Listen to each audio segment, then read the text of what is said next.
Cock-a-doodle motherfucking do. Zach here from Team Teal and Orange. You know, I got these dank-ass chickens in the background. They're not mine, but I like them. They're pretty badass.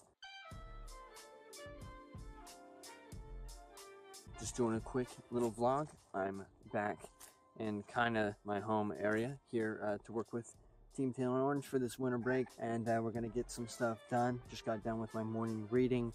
Going to do a little bit of exercise, so I'm out here kind of like this right now. Today, going to get some script stuff busted out. I had them review the new script that I made and kind of the direction the comedy was going. We weren't a huge, team wasn't in favor of it. It was a bit too raunchy, a bit too crude. So I'm going to change it up. I'm going to try to make it a little bit more appealing to a wide range of people rather than being like so concentrated in its crude and raunchy behavior. And then I'm going to try to write some serious piece so we can get that stuff done, because the rest of the team's finished up their college stuff. They're going to be here, and then we're going to try to bust out some stuff. I'm going to try to work on another project with another person I'm going to be working with, so it's going to be a lot, but I'm hoping for the best here. I got these chickens to keep me company, so it'll be pretty dope. But yeah, just starting off the day. Wish I would have woken up just a little bit earlier, but I was really tired from yesterday. Woke up 4 a.m. yesterday, got on a bus, came here and all that kind of stuff, getting resituated. But now it's going to be time to get on that grind. It's going to be all about and get some writing done, get some editing done, get all this planning done. Going to meet up with Teal and Orange, do a lot of documentation, what's going on. Another big thing, we're going to see the disaster artist. I'm super excited to see that. Can't wait. We'll do like a little fun review on that as well. But I'm super pumped to see that. I'm super pumped to get started again. I know everybody else is too. So I'm looking forward to it. Hopefully we can get some good stuff going. But another thing I wanted to say is how crucial it is to be able to take the criticism. So me with the script, I worked on it for about, 2 or 3 days. It's a quick little script. It turned out to be, one version of it was about 12 pages. But then I said, I'm going to try to make a shorter version where there's less exposition. So that's something that I've been seeing, at least with my own writing, in a way of improving, is that I'm trying to look at, okay, what are my weaknesses here? And one of my weaknesses with writing, at least sketch comedy, is that I put too much emphasis on the exposition. So I'm trying to set up the characters as if it was like a longer short, when it's really only supposed to be like 4 to 5 minutes.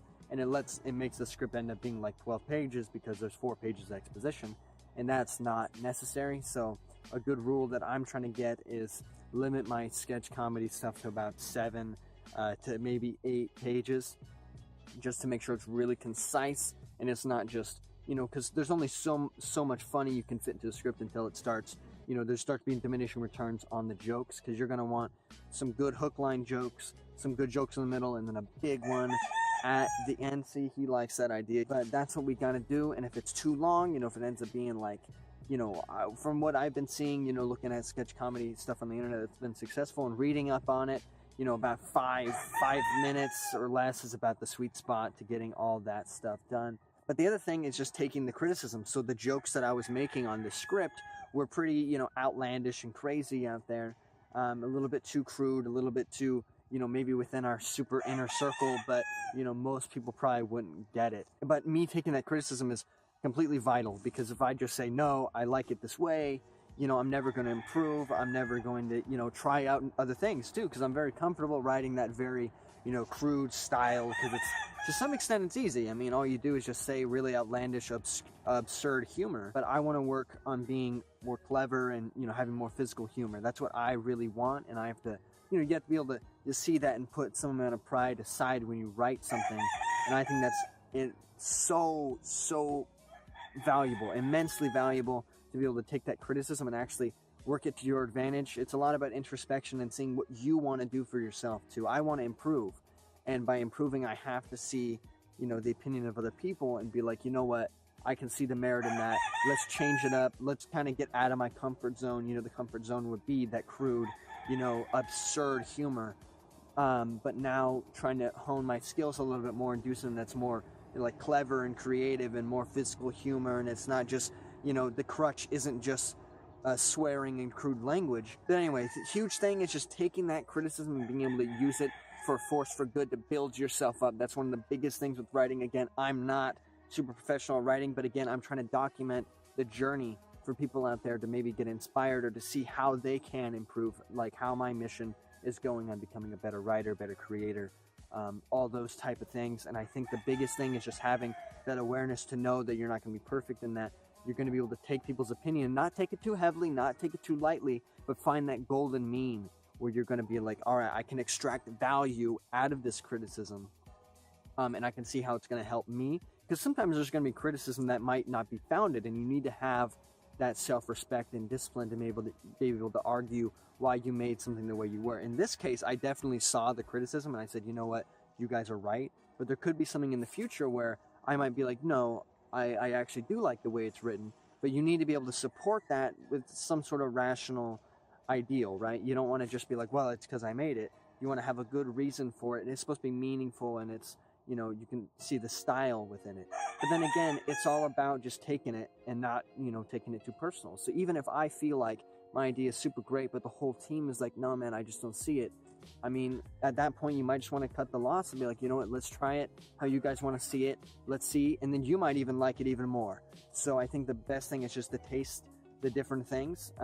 So if they say, let's try it this way, just try it. I mean, I think that'd be great. I think it's better than starting some sort of other conflict in your group. I think it's all about going to be working together, and there's going to be some disagreements, but you have to be able to step back. That's something I've told Team Teal and Orange, is that we got to be able to step back and make sure things don't get too personal, because that's a lot what happens when you do creative things. It's really, it's sometimes hard to detach yourself from something like that, because you put in time, you kind of put yourself into that script or that art piece or anything like that, so it can be hard. So even with someone who's editing, you know, you might be like, hey, I don't like how these shots are edited.